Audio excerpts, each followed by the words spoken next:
Welcome everyone. Thank you for taking the time to join today's discussion.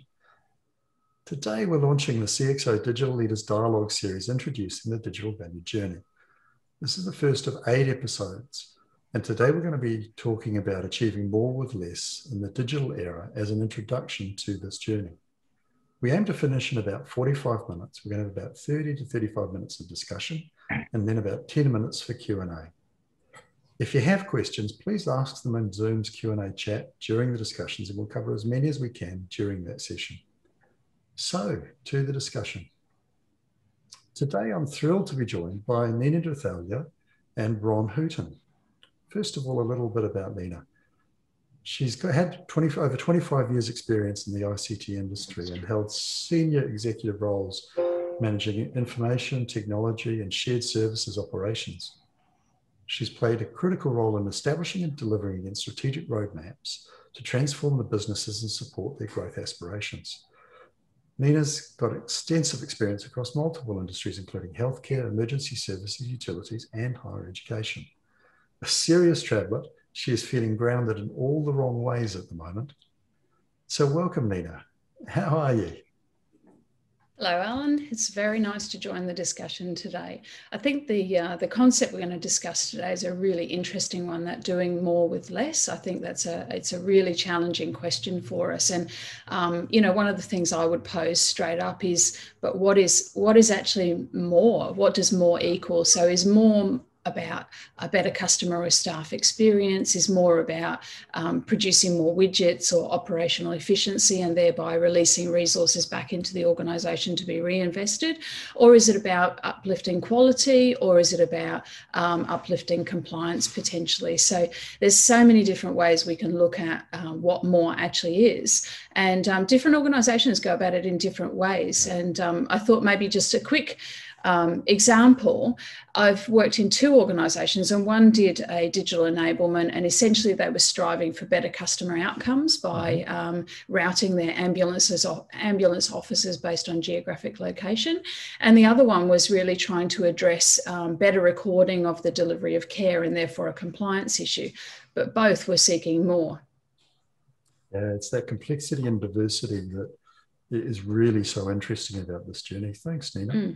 And Ron Hooton, our other guest. Ron joined Vision Australia as the Chief Executive in January 2013. He was recruited to lead the organisation in transforming from a charity to a for-purpose business. Since then, Ron has led Vision Australia through a remarkable period of change, achieving significant outcomes for the blind and low vision communities of Australia. With his strong financial management skills and extensive cross-industry background in the information and comms sector, Ron ensures he maintains his expertise and strong links to the ICT sector. So welcome, Ron. Thanks, Alan. It's great to be here. And hi, everyone. Today, I'm going to bring a CEO's perspective to the digital conversation. One of the things that offers me a great advantage in my job is to have that IT background that allows the art of the possible, allows me to understand what can be done. There are some that say that the CIO that I have working in our team has got the best or worst job in the organisation. He doesn't need to convince me of anything. We're totally on the same page, but he also can't pull one over either. So it's just great to be here and participate in an ICT digital conversation as opposed to a CEO conversation that I'm normally involved in. Cool. Thanks, Ron, and welcome. I want to take a couple of minutes now to introduce the digital value journey. Increasingly, perceptions of an organisation are defined for customers, consumers, and employees by the digital capabilities and interactions that people experience. Your organisation is judged by the use of those interactions. COVID-19 has reminded us that we live in a volatile and uncertain world. Digital and IT leaders are really expected to understand these complexities and deliver flawless service every day from these often complex and sometimes fragile digital services. Add to this that digital consumes a significant proportion of an organisation's money and capabilities. So how does a digital leader develop the right capabilities? The purpose of the digital value journey is to help you and other leaders in your organisation identify the next steps you should be taking in developing your organisation. making the journey from being internally cost-focused to being externally and value-focused. This journey often starts with an organization really understanding and improving their cost management and performance to earn the trust of the organization's leaders and employees. Credibility is everything for the digital leader. As the journey continues, the digital team will develop a deep understanding of their organization's operations. That understanding often has to be, as good as the team using the services. And in the final stage, the digital team shifts its obsession to improving the customer and employee experience to achieve better outcomes. You need to think of this journey like an athlete competing at the Olympics. You can't decide one day that today I'm going to break the world record. You need to develop the muscle strength and the skills and the mental capability to operate at that level. And the digital value journey is the same. The digital leader, their team, and the wider organization all need to develop the capabilities to operate as a true digital organization. The journey is not over in a day, a week, or a year. And the whole organization needs to go on the journey. It is not the digital or IT team journey. The whole organization needs to be engaged, or your customers and employees will see the gaps. Think of the journey as a tour of an historic building seen through different eyes. An architect's going to look at the building the way it has been constructed and will appreciate the structure and how space is used. An artist will observe the colors, patterns, and emotions that the building evokes. Same tour, very different perspectives, and both will see different ways to improve the building. The digital value journey is the same. People will experience it differently as they bring different experience and skills to the journey. So Ron, Nina, of the things that really underlie this whole journey, the primary aspect is that it has to be people-centered. This is not about technology. It's about helping people achieve what they want to achieve faster with less friction. So Ron, how does this people-centered approach guide what you do? Well, Alan, for us, we're a person-centered organisation. We're in human services. We provide services to people who are blind or have low vision to help them live a full life. I think the comment that you made earlier about this being about value more so than being about cost is a really, really important one. As an organisation, Vision Australia looks at three dimensions when we evaluate strategy, when we evaluate digital. The first is client service sustainability, the second workforce sustainability, the third is business sustainability. Yeah. All three of those have to be in sync for the organisation to work. A lot of organisations talk about if you make money, you're sustainable. For us, people have to love to deliver the services. Our clients have to love receiving the services in order for us to be financially sustainable. A couple of points that I'd like to make are that while a lot of digital journeys start with the client, I think that the workforce, the employees, are a really, really important component as well today. We're entering over the next decade, for people that you want in your organisation, an employee-driven marketplace. People will be choosing which organisation they come to based on culture, but also I think digital maturity. That digital maturity means the types of systems they get to use every day, but also I think it means simplicity, and we'll come to that a little bit later. The other thing I'd just like to raise is that the motive for the system is really, really important. We're building a product at the moment called the Digital Heart. Now, the Digital Heart is a therapist-client interaction tool, but the motive is to get to children as young as 2 or 3 years of age in a digital sense and build a relationship with them that will last over 20 years. Because the services we're doing with them are to try and improve their employment prospects. So the motive for our system is a 2 decades long engagement of a client and their family to get a job done so that they have a great career at the end. A lot of organizations focus on the next quarter or how much change they can turn out in a particular amount of time.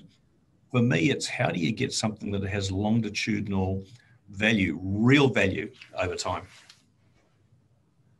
It's a That's a long planning horizon, Nina.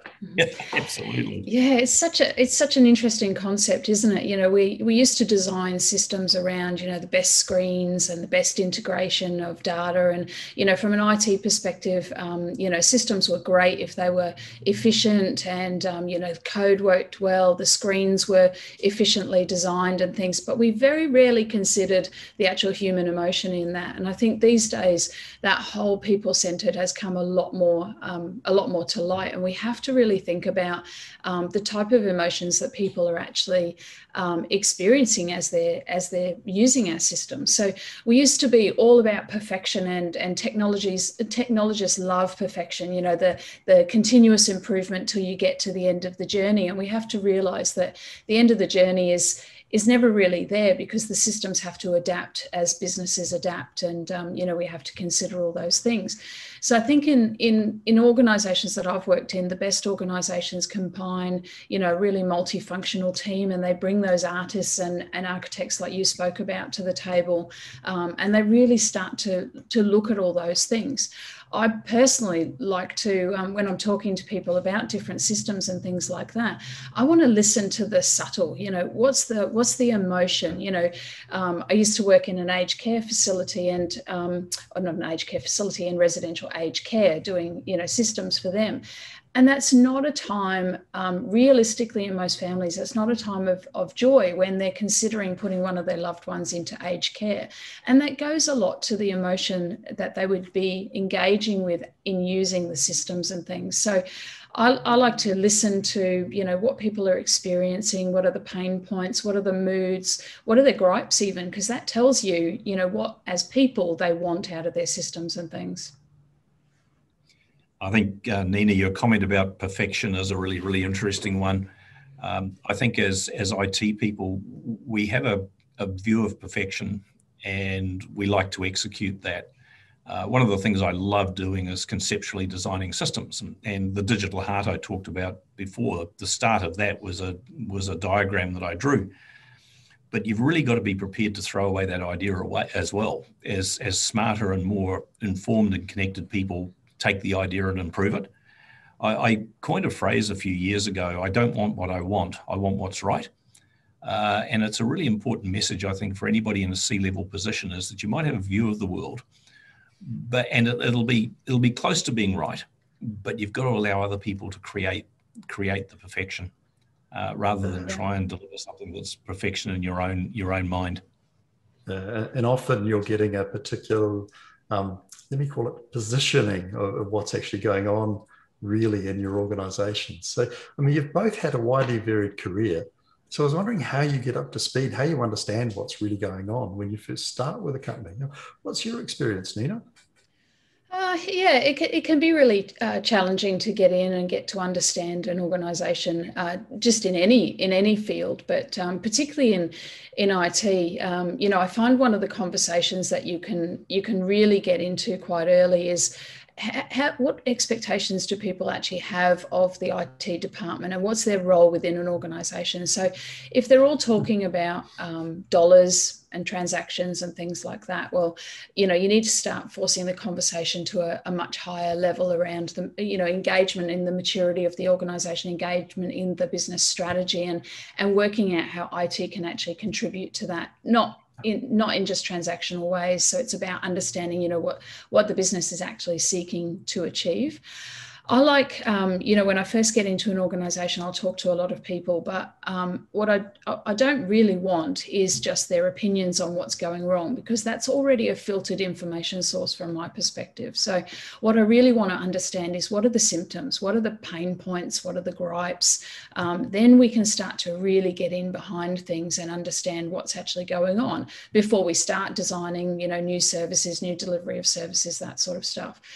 The other side of things, just from the more human side, is I actually like to find out who the influencers are in the organisation. And this is a bit of a different approach from my point of view.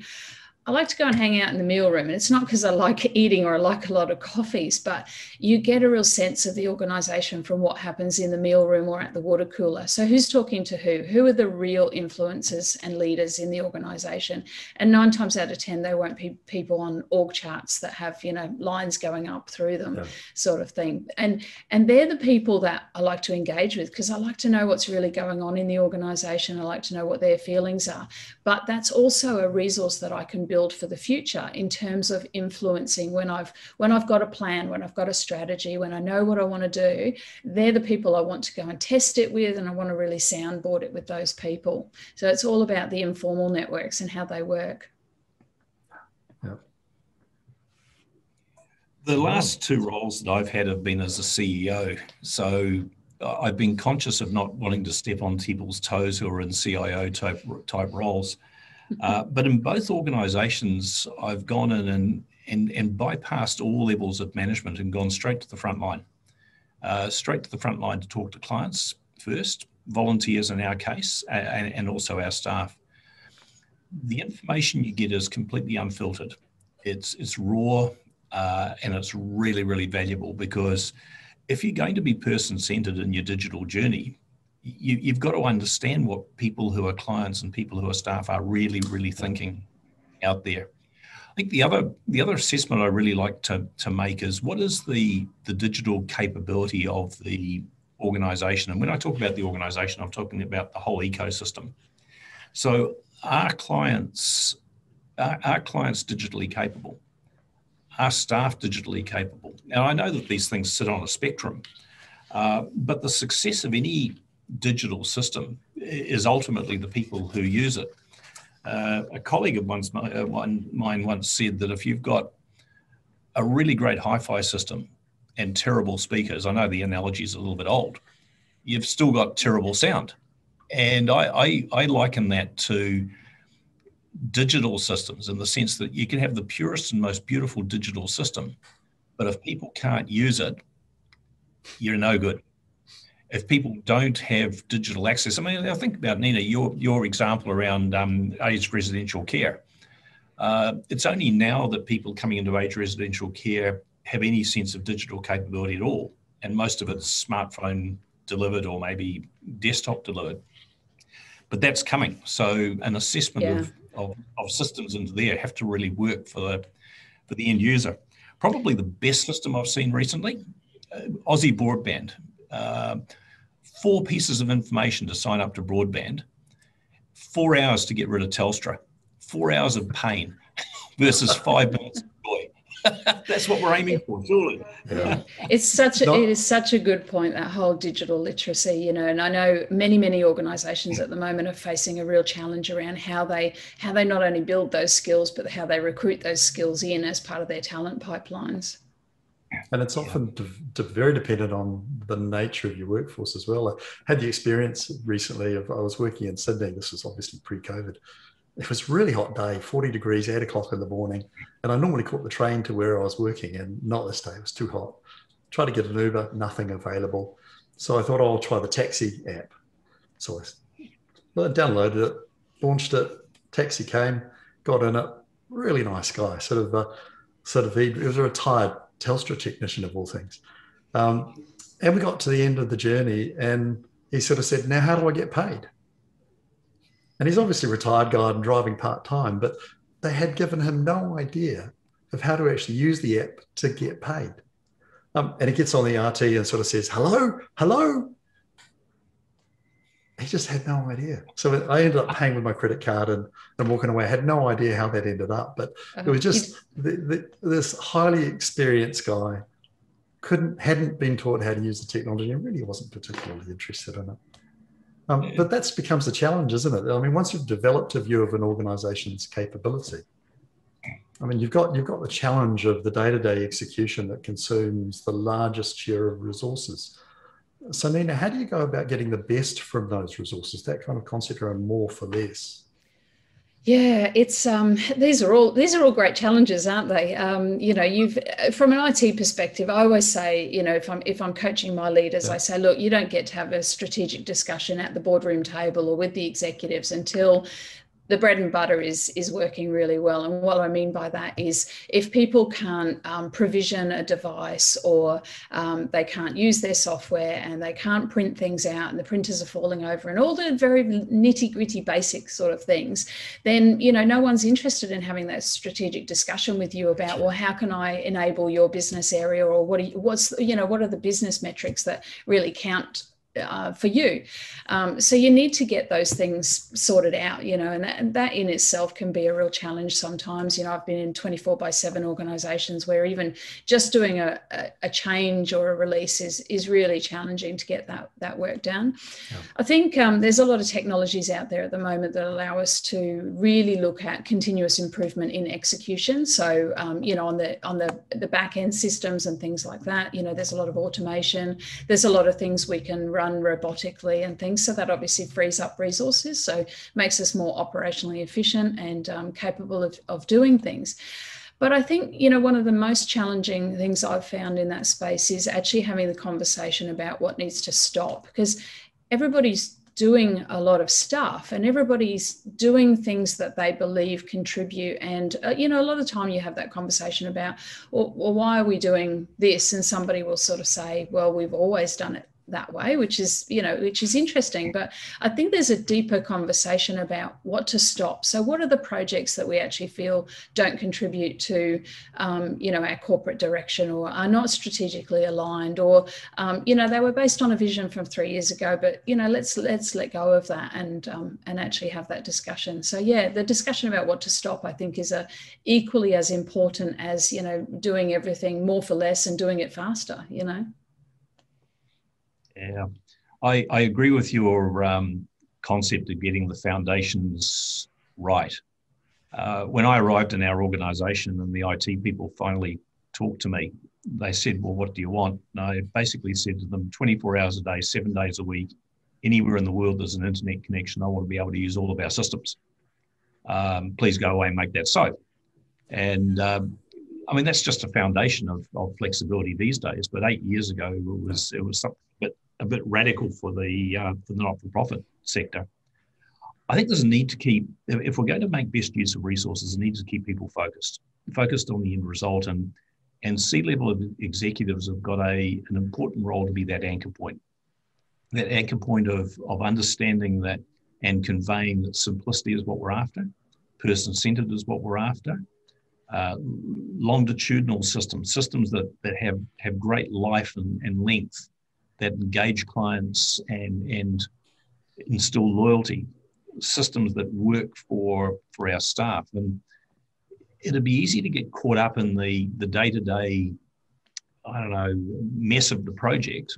I think the C-level executives, if they're going to get the best out of these systems, need to be a step back, playing a CEO-like role, and just insisting on getting the outcomes. Yeah, I mean, I think it's really interesting because even if, you know, you can produce more widgets, or you can bump systems out a lot quicker than you could in the past, you're always coming back to that digital literacy and the ability of the organisation to actually embed the changes that are required. You know, I've been in many organisations where, you know, the conversation is all centred on, you know, but can the IT department, or can you get projects delivered fast enough? And it's, you know, my comment is quite often about, it's not actually the delivery of the project that needs to be faster. It's actually sometimes you've got to take a more sustainable pace and really take time to generate digital literacy and, you know, take time to embed the changes as well. Yeah, I couldn't agree more.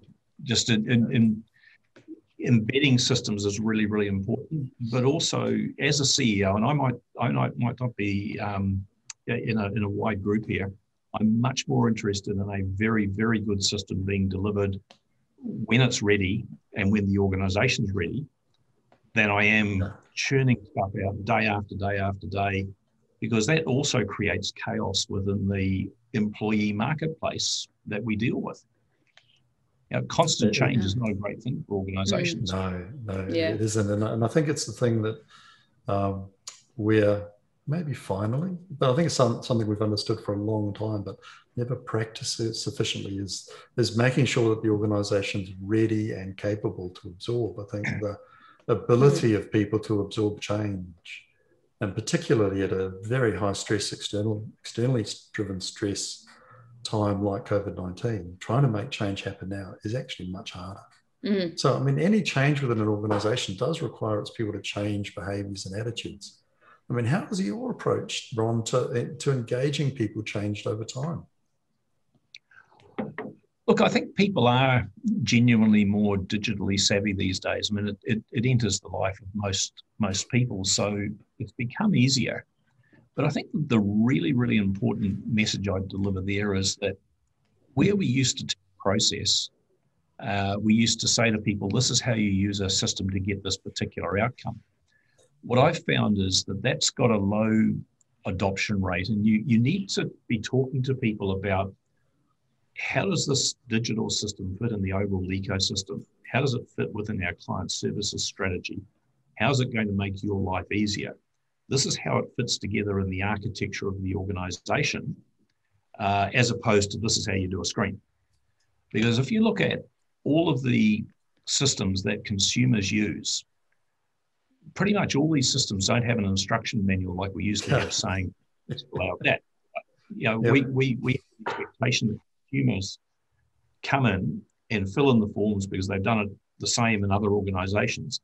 For our staff, then, we still create these complex internal processes and try to teach them how to use Salesforce screens and how to skip between this, that, and the other thing. And we massively overcomplicate it. So I think the simplicity message comes back as, again, but also let's teach them about the architecture of the organization and how it's going to fit together, because that's the missing link for smart people, I think, in organizations. Yeah, and I think it's time to look at multidisciplinary teams as well.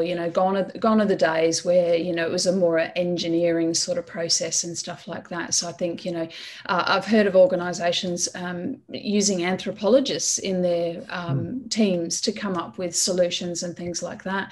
And really the way I've sort of approached things is to look at setting your teams up for success. So pushing them in the right direction, but also then working on removing roadblocks. So coaching them on, roadblocks that might be mindsets and assumptions and things like that, but then physically removing the roadblocks to actually give them a really good high speed run at doing things.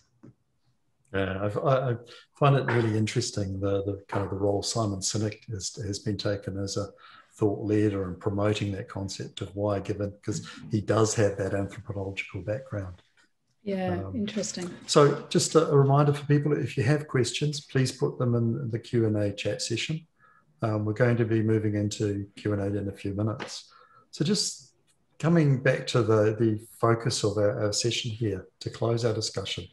Nina, how do you actually do more with less? Well, what does that actually mean to you? Yeah, look, I think, like I said before, I think one of the best conversations you can have is actually about what to stop. Free people up, focus people on what's right, what's aligned, and like I said, remove roadblocks. If you encapsulate the power of the people, everybody wants to do a great job. They want to work on cool and funky, systems and digital hearts and all sorts of things like that. Give them the tools they need and essentially get out of the way. Yeah. I think get out of the way is great advice. My advice into C-level people around this is always be looking for the value rather than the mechanics, the output. As a CEO, I don't really care that much how much work goes into a system if it delivers long-term value out the back end, because the payback will just go on for years and years and years and years and years. And if it means extra clients, if it means extra engagement and extra revenue, that's incredibly good. Particularly if it means that the next time I go to an office and I sit down with a client, a staff member, I can see that system being used in the way it was intended, the clients getting value out of it, the staff members getting value out of it. I'd rather have that than a fast, ugly delivery. I mean, we used to think about, and I got caught by this in our big Salesforce implementation. There was a large component of the system that on the basis of you can have either scope, quality, or price. the team decided to reduce scope. And I didn't want to reduce scope. I wasn't set for an August 2015 must-be deliver date. I was more interested in understanding what the supply side was going to do in terms of Salesforce. So I think keeping a very, very tight rein on the decisions people are making around the quality of the system that's being delivered is a really, really important thing as well. So we've got to get the business outcome before we've got to get efficiency. So you talked a bit about sort of large project there. I mean, a lot of the shift or the delivery of the way people do transformation tends to now be more iterative. Is that something that you're both seeing coming through? Yeah, absolutely. And I think, one of the healthcare organizations I worked in, there would be a whole swag of junior up and coming surgeons, doctors and things like that. And they would be regularly, downloading an app, trying this out, trying that out, combining two apps together to try and, come up with a bit of a solution. Now, in the early days, I remember IT going, this cannot happen. They have to come through us and they have to get approved software and blah, blah, blah, blah. But I guess over time, what you learn is they're actually the best innovators in the business. They're out there, they know they've got a problem. They go out, they do all the research for you. They find things, they filter things to you. And, I think essentially that's one of the keys is let the business areas do the innovation, put some frame around it in terms of, obviously in the healthcare, you can't have patient information sitting on apps all over the place and things like that. But the more you explain the principles about those things, and then again, get out of the way and let people do their innovation, the more you have coming to your front door. So Ron, what's your experience?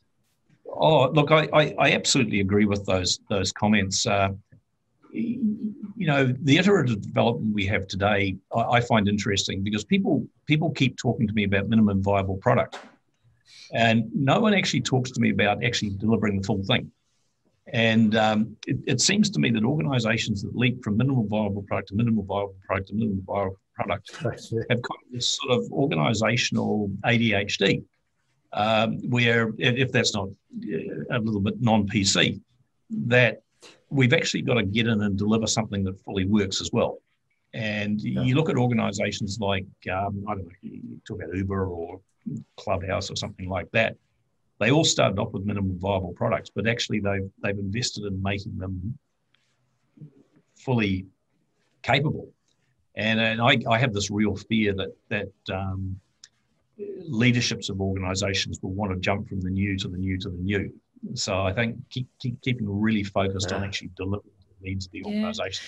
Although that's sort of, I'm not saying that it's a scattergun approach, but that sort of scattergun approach in a way sort of works. Like I read today that Amazon's going to go into hair cutting, and I went, interesting. Oh, no. Yeah, like how are they going to commoditize that? Yep. You human services. You look at Amazon though. I mean, a lot of organizations think that they can build an Amazon overnight. Those guys have invested billions in building that platform. I mean, inconceivable amounts of money. And the things that they do, I mean, them building a minimum viable product for hair cutting is probably going to cost them $100 million or something like that. I mean, it's a lot of haircuts. It's a lot of haircuts. I'm really intrigued, Ron, by you that need to focus on kind of the long-term strategic value. I love your example earlier of your longitudinal development of your people. That I'm going to quote from an oldie but a goodie book, From Good to Great by Jim Collins. He talks about the flywheel effect there. Yep. So that your development of an organization is not a big transformational change. It's about a lot of little steps moving in the same direction, increasing the momentum of the flywheel. Just increases that organization's capability and success. So let's open up the discussion to questions now. I mean, we've got, so I'm going to start with one we've actually started to talk about. I mean, you've both had health sector experience. Where do you see health tech going in the future? Oh, yeah, if only we could predict some of that stuff, hey? Especially in New Zealand at the moment. Yeah. Well, you know, who would have thought hand sanitizer would be going through the roof at this point in time? But anyway, yeah, look, I saw some cool tech when I was, well, not really tech, but, you know, more what they call augmented diagnosis tools when I was in India a couple of years ago. And essentially, you know, they've got a huge population, and, you know, healthcare can be very, very patchy for a lot of Indian people. And what they were doing was they were using machine-guided sight to look at mammograms and essentially go through many, many mammograms in a short period of time, picking out anomalies and things like that. But the cool thing about it was they were then balancing out the human and the machine components of the diagnosis by taking those that the machine basically said, oh, you know, this needs to be looked at, and then feeding that to a human. And that way, you know, we're getting the best skills out of the humans at a point in the supply chain where they can deliver the best care, but we're also, you know, speeding up, and we're making sure that those people in need actually get, you know, the time of these sort of human diagnosticians. Yeah, I think that the human side is going to be incredibly important, and I see greatly more enabled, empowered patients, to use the healthcare terminology, in two areas. The first area is in, you know, the Apple Watch that most of us have got on our wrist is already a mine of information. So I know what my resting heart rate is, what my VO2 max is. God knows what. I've got a blood pressure monitor that tells me if my heart rhythm's out of sync, and you know, you can get an EEG off the Apple Watch as well. This, as the sensor capability develops to being equivalent to the current clinical capability of specialist tools, I think that the mine of information that's going to be created for self-interpretation and for specialist interpretation is very, very strong. So I see a lot of enablement for individuals there. The other area that I see is that augmented reality, and I think it comes in the area of informed consent for clients and client information. So a few years ago, we built an augmented reality tool that allows a person to put a headset on and experience what it's like to be blind. What it's like to have low vision. So glaucoma, cataracts, macular degeneration, and so forth. Incredibly popular tool for showing children what their parents are going through with their age-related blindness. Wow. You could imagine a person being able to virtual reality do their own laparoscopic cholecystectomy online before the doctor does it to them, so that they could see exactly what was going on. You could have explanations about how things work with really complicated diagrams, with people being able to see in 3D a prostate or a heart or something like that. I think there's just enormous potential in that. Don't know that I want to see some of the ins and outs of my operation. I was just thinking exactly the same thing. The other one that really intrigues the other one that really intrigues me is, I mean, the health system is about longevity of life and quality of life, and getting the two in balance. And I think the ability for health tech to support assisted living, so that an elderly person actually is able to live in their own home for a longer period of time and have the right care paths available to them when they need them. And I think sort of with our aging population in so many of the developed countries, I think the way health tech can provide it, and watches, and I think the Apple Watch has, when you fall over, that has an ability to actually provide an alert now. Yeah. Yeah. And so obviously for someone living on their own, it's an incredible safety net to actually have, provided the health system behind actually supports it effectively. Yeah. And they've done, I was just going to say, they've done some really good work around robots and, you know, like the Siri type things, where they listen to the voice in the home of, you know, elderly people that are living by themselves, and monitor loneliness as well, which is really cool. And I think these are all now consumer grade, consumer cost technologies. Yeah.